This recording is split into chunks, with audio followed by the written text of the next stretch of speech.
Hello everyone, तो क्या हालचाल। आई होप सब बढ़िया होंगे। तो आज की इस वीडियो में सबसे पहले हम बात करने वाले हैं यूट्यूबर निशु तिवारी के बारे में। वेल गाइस, इनके साथ एक बहुत ही बुरा इंसिडेंट हो गया जिसके बारे में वो अपने इंस्टाग्राम पे शेयर करते हुए बताई। एक्चुअली हुआ क्या कि ये अपना आउटडोर शूट कर रहे थे। तो जब ये अपना शूट कर रही होती है तो कुछ बंदे अपने स्विफ्ट कार से इनका पीछा कर रहे होते हैं और वो बंदे इनके पास जाके जो गाड़ी रोक देते हैं और जाम वगैरह लगा देते हैं और मिसबिहेव वगैरह करने लगते हैं। और जब ये दूसरे लोकेशन पे जाती है अपना शूट वगैरह करने, तो वो बंदे उनको फॉलो करते हुए वहां भी पहुंच जाते हैं और फिर उनसे बदतमीजी वगैरह करने लगते हैं और निशु तिवारी के गाड़ी के शीशे वगैरह तोड़ देते हैं और उनके फ्रेंड के साथ झगड़ा भी करते हैं। और ये सब इंसिडेंट होने के बाद निशु तिवारी जो है वो बहुत ही ज्यादा गुस्सा और इमोशनल भी हो जाती है, इवन वो रोने भी लगती है। मैं यहाँ पे छोटा सा क्लिप लगा दे रहा हूँ, आप देख सकते हैं। गाइस, अभी मैं एक वीडियो शूट करी थी और मेरे साथ एक ऐसी चीज हुई ना कि मतलब मैं अभी तक शॉक में हूँ। मतलब मेरे हाथ पैर अभी तक कांप रहे हैं। भाई, हम वीडियो शूट कर रहे थे रोड पे, ठीक है। एक गाड़ी आती है स्विफ्ट, ये फिर से आ गई गाड़ी, वही गाड़ी है भाई। यहाँ ये देखो, मेरे पीछे से एक गाड़ी जा रही है स्विफ्ट, वो काली कलर की, ठीक है, काले शीशे वाली, ठीक है भाई। हम लोग रोड पे खड़े होकर शूट करते हैं। ये गाड़ी ना जस्ट मेरे बिल्कुल सटा के खड़ी हुई है, बिल्कुल चिपका के, और इसने ना जाम लगा दिया। काले शीशे थे इसकी स्विफ्ट के और इसने जाम लगा दिया बहुत ज्यादा रोड पे। तो सब हॉर्न मारने लगे, तो ऑफकोर्स हमारा शूट भी डिस्टर्ब हो गया, हम रुक गए। तो मैंने जस्ट इतना बोला कि भैया आपने बीच में क्यों लगा दिया, आप थोड़ा साइड कर लो, सब निकल जाएंगे। भाई ये बंदा इतना बड़ा हवाबाज, ये ऐसे खुद ही से ऐसे बदतमीजी करने लग गया, कह रहा कि क्या दिक्कत हो रही है। मतलब इस हमने लैंग्वेज बोली।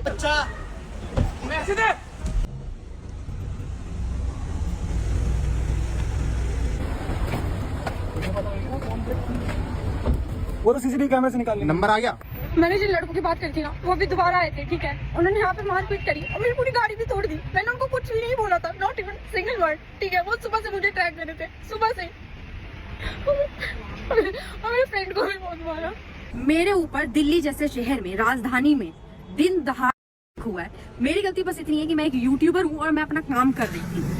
मैं आज वीडियो शूट कर रही थी और उसके बाद मैं एक चाय की टपरी पे रुकती हूँ चाय पीने के लिए। तभी वहां पे 3-4 गाड़ियां आती है, स्विफ्ट, स्कॉर्पियो और भी 2-4 थी, जिन पे काले शीशे थे और वो बदतमीजी करते हैं दिन दहाड़े, ठीक है। मुझे हरास करते हैं, मेरे ऊपर गाड़ी चढ़ाने की कोशिश करते हैं, ठीक है। जिसके बाद मैं बहुत ज्यादा घबरा गई, तो मैं वहां से चली गई क्योंकि मैं उनका मुकाबला नहीं कर पाऊंगी। वो 10-12 थे। फिर मैं और मेरी टीम वहां से निकलते हैं और मेरा दोस्त तभी वहां पर गाड़ी मोड़ रहा था। वो बंदा जो स्विफ्ट में बैठा हुआ था, वो वहां पर आता है, मेरे दोस्त को मारता है, मेरी गाड़ी तोड़ता है, उस पर हमला करता है। मैं उन्हें नहीं जानती हूँ बिल्कुल भी, शायद वो मुझे जानती हूँ क्योंकि मैं एक यूट्यूबर हूँ, मेरा उनसे ना कोई लेना देना है। पर वो सुबह से, ये गाड़ियां मुझे सुबह से ट्रैक कर रही थी, मेरे पीछे थी, फिर भी मैंने इग्नोर किया, ठीक है। और मेरे पास भाई प्लेटफॉर्म है, इसलिए मैं ये सब बोल पा रही हूँ। पर उन लड़कियों का सोचो जिनके पास कुछ नहीं है। ये दिन दहाड़े ये लड़कियों के साथ होता है भाई, डेली बेसिस पे होता है। और वो मेरे पे हमला करने आए थे, मेरी पूरी गाड़ी तोड़ी है। अगर मान लो कल को मैं अकेली निकलती हूँ तो वो मेरे साथ क्या करेंगे। मैं सेफ नहीं हूँ भाई इस जगह पे। जिसके पास प्लेटफॉर्म है, जो अपनी आवाज उठा सकता है, जिसको लोग जानते हैं, जो फेमस है, तो मैं बाकी लड़कियों के लिए क्या ही सोचूं यार। अगर मुझे या मेरे टीममेट में से किसी को कुछ भी होता है तो यही लड़के जिम्मेदार होंगे, क्योंकि जो आज अटैक कर सकते हैं भाई, क्या भरोसा कल वो क्या करेंगे। अगर मैं उनको रोड पे अकेली दिखती हूँ, ये लोग तो अपने नंबर प्लेट हटा देते हैं, गाड़ियों के शीशे इनके काले होता है, वो मुझे गाड़ी में भर ले, मेरे साथ कुछ गलत हो जाए तो कौन होगा इसका जिम्मेदार। मुझे इस टाइम पे सिर्फ और सिर्फ दिल्ली पुलिस पे भरोसा है, ठीक है। क्योंकि मैं इतनी पावरफुल फैमिली से नहीं आती कि मेरे घर में सब ये करते हो, गुंडागर्दी करते हो, या मेरे घर में बहुत पैसा हो जो मैं इन सब में पछड़ों में पड़ूंगी। मुझे दिल्ली पुलिस पे भरोसा है भाई। टैग करो दिल्ली पुलिस को, उन तक ये पहुंचे और कुछ हो भाई। ये जो गाड़ियों के शीशे काले करा के घूमते हैं, गुंडागर्दी करते हैं, नंबर प्लेट हटाते हैं, अगर आज वो मुझे उड़ा देते या मेरे साथ कुछ हो जाता तो भाई कौन जिम्मेदार। इसके बाद वो अपने इंस्टाग्राम पे अपडेट देते हुए ये लिखी, being a woman in India is tough, being a non women famous a content creator is even tougher, at times it feels like a curse, all we want is to do our work, stay humble and live peacefully, but the moment you receive a little bit of attention or recognition, it's like the world flips.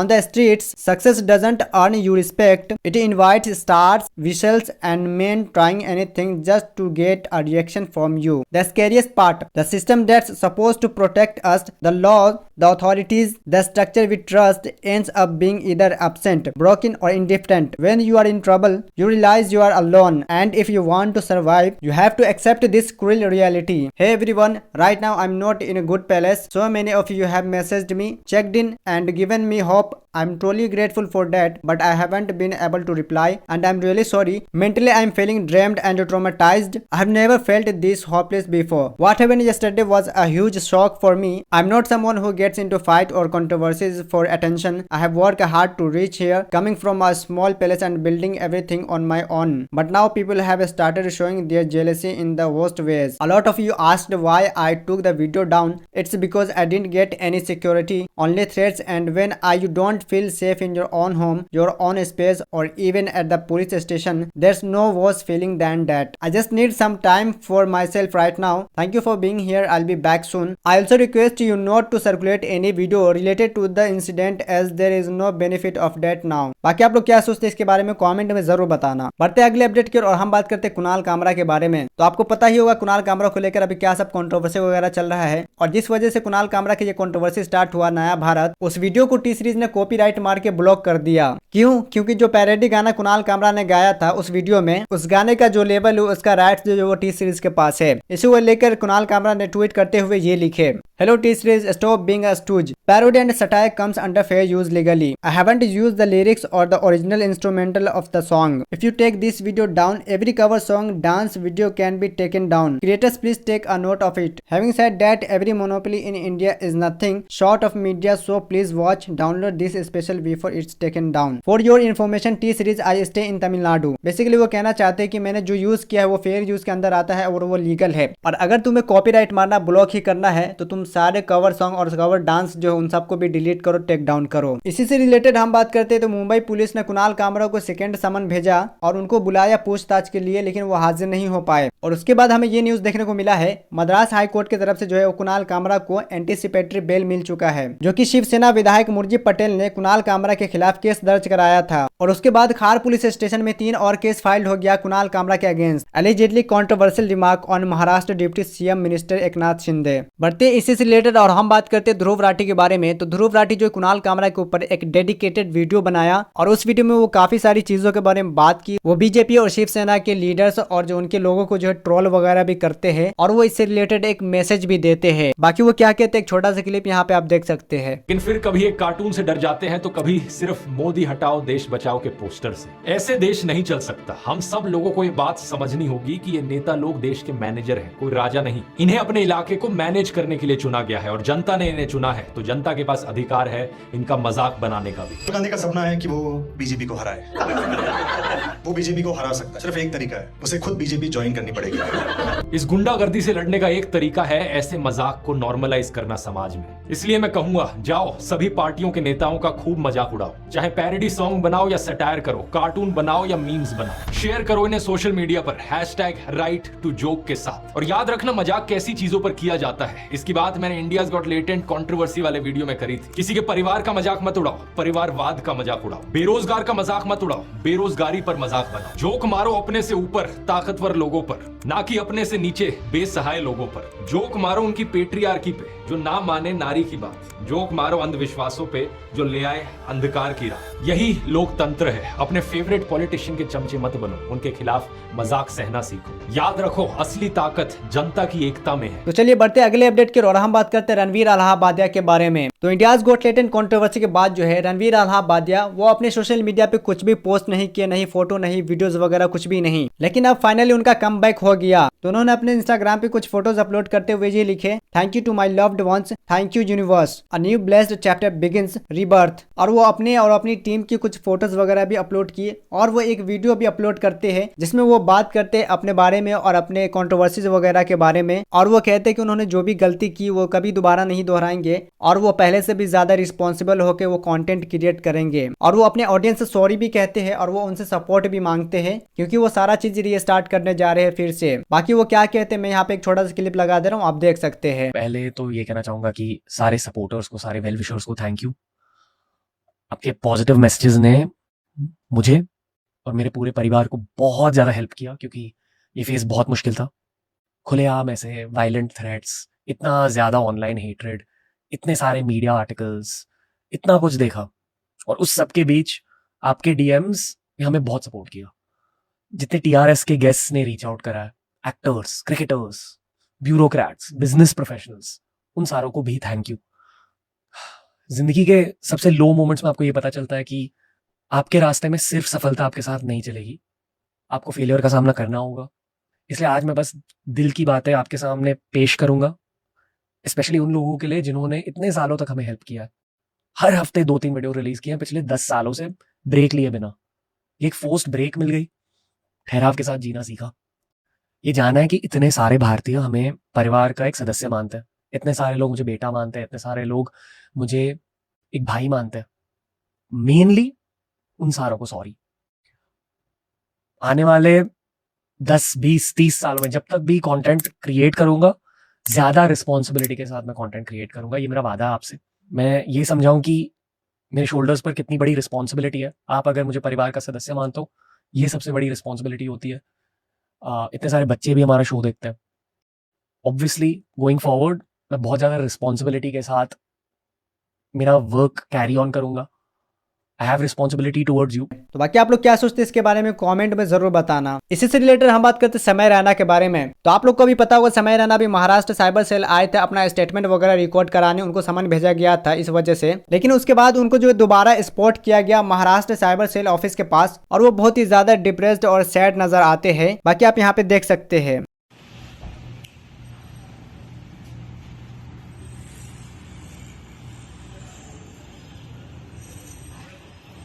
समय sir बस देखिए। बढ़ते हैं अगले update की ओर और हम बात करते हैं आसिम रियाज वर्सेस रजत दलाल के बारे में। तो अभी इनका एक वीडियो काफी ज्यादा वायरल हो रहा है और शायद आप लोगों ने देखा भी होगा कि आसिम रियाज और रजत दलाल के बीच जो है तगड़ा फाइट हो जाता है, फिजिकली फाइट उनके बीच लड़ाई झगड़ा हो जाता है। और उन दोनों को अलग करने के लिए, छुड़ाने के लिए जो शिखर धवन बीच में आते हैं और उनको छुड़ाते हैं, उनका झगड़ा छुड़ाते हैं। वेल बहुत सारे लोग कह रहे थे कि ये स्क्रिप्टेड है, प्री प्लान्ड है और ये एक हाइप क्रिएट करने के लिए किया जा रहा है। और कुछ लोग कह रहे थे कि ये रियल फाइट है, ये वो। वेल बेसिकली वीडियो क्या है पहले मैं आप लोग को दिखा देता हूँ। कुछ नहीं होता है पीछे हो भाई। हाँ इजी। हाँ लाल पैंट बता दी निकाल दूंगा यहाँ पे पीछे हो।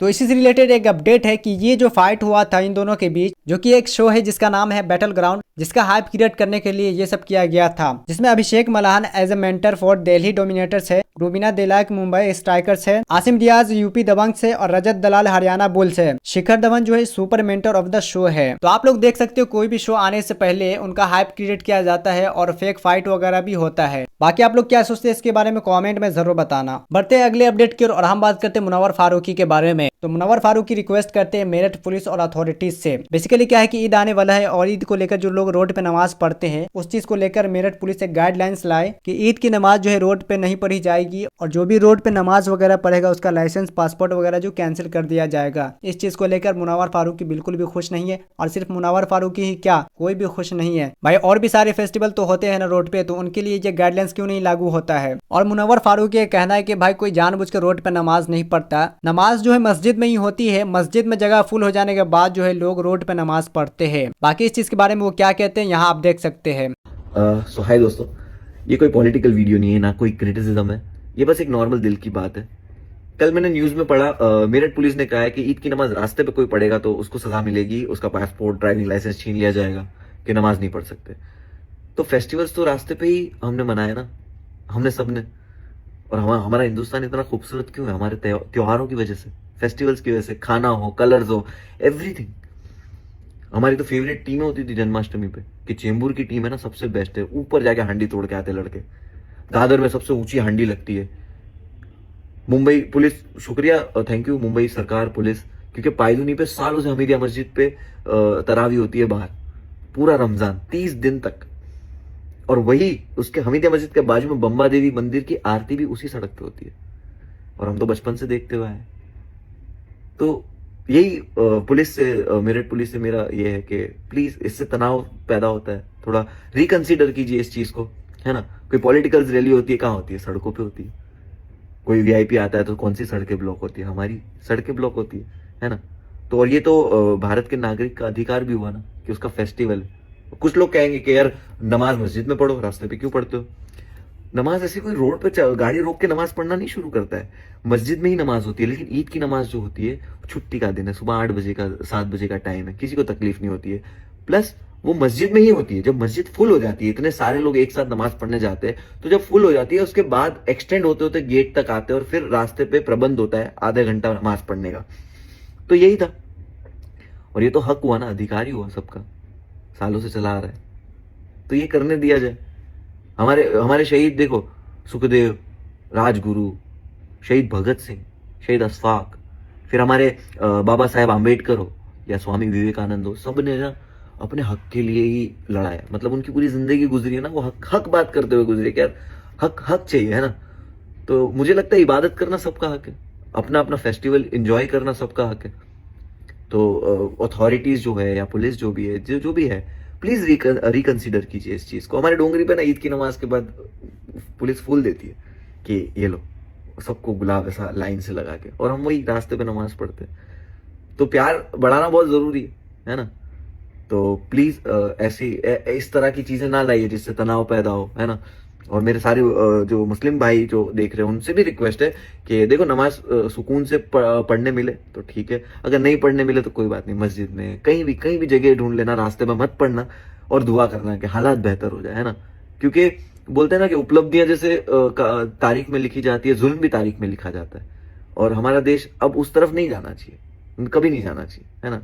तो बस प्यार करो, और सबको जय हिंद और ईद मुबारक। बाकी आप लोग इसके बारे में क्या सोचते हैं कमेंट में जरूर बताना। बढ़ते हैं अगले अपडेट की ओर और हम बात करते हैं कॉमेडियन स्वाति सचदेवा के बारे में। तो उनका एक वीडियो काफी ज्यादा वायरल हो रहा है और उनको उस वजह से जो काफी ज्यादा क्रिटिसाइज किया जा रहा है। बेसिकली वो अपने माँ पर एक टॉय वाइब्रेटर को लेकर जोक मारती है, जिस पर बहुत ही बड़ा कंट्रोवर्सी छिड़ गया, जिसकी वजह से लोग इनको क्रिटिसाइज करने लगे और कहने लगे कि आजकल लोग अपने पेरेंट्स तक भी नहीं छोड़ते हैं कॉमेडी के नाम पे। बाकी यहाँ आप क्लिप देख सकते हैं। मम्मी कोशिश कर रही है मेरी कूल मॉम बनने की, पर हो नहीं पा रहा उनसे। अभी रिसेंटली ट्रेजेडी होगी मेरी उनके साथ, मम्मी ने वाइब्रेटर पकड़ लिया मेरा, आई मेरे पास फुल कॉन्फिडेंस में ठुमकते हुए, कह रही इधर आओ बैठो मेरे साथ, बात करनी है तुमसे एक, बैठो बस आराम से, मुझे एज अ फ्रेंड बात करनी है। अबे यार, ये पक्का मेरा वाइब्रेटर उधार मांगने वाली है। या सखी व्हाट्सअप, कह रही है कुछ देखा मैंने तुम्हारा रूम में गैजेट, क्या वही तुम खिलौना तुम्हारा वो देख लिया मैंने, वही गैजेट खिलौना, ये सब बोल रही मेरी कूल मॉम। वाइब्रेटर नहीं बोला जा रहा है इनसे। मम्मी को लगता है वाइब्रेटर बोलेंगे ना ऑन हो जाएगा।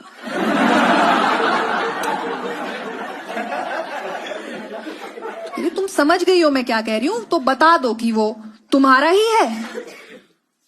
इस टाइम पे ना अंदर से, हर बच्चे के अंदर से उसके बेस्ट फ्रेंड का नाम निकलता है, कुछ भी पकड़ा जाए तो लाइक तुम्हारा ही है। मैं कहा कसम से मम्मी पापा का है।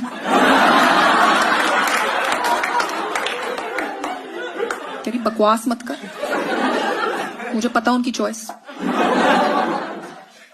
2-2.5 मिनट चली है बकचोदी, सब उल्टी पुल्टी बातें कर रहे हैं हम, बट हम मुद्दे पे नहीं आ रहे। तो मैंने भी मम्मी कंफ्यूजन का फायदा उठाया। मैं कहा पता नहीं आपने क्या देखा है, क्या बोल रहे हो भाई। मुझे क्या पता था कि प्रैक्टिकल दे देंगी। मेरे रूम में गई, कबर्ड खोली, निकाला उसे, यूं खड़ी होगी, कह रही ये क्या है। अरे आराम से भाई रखो, उन्हें दामाद जी है वो।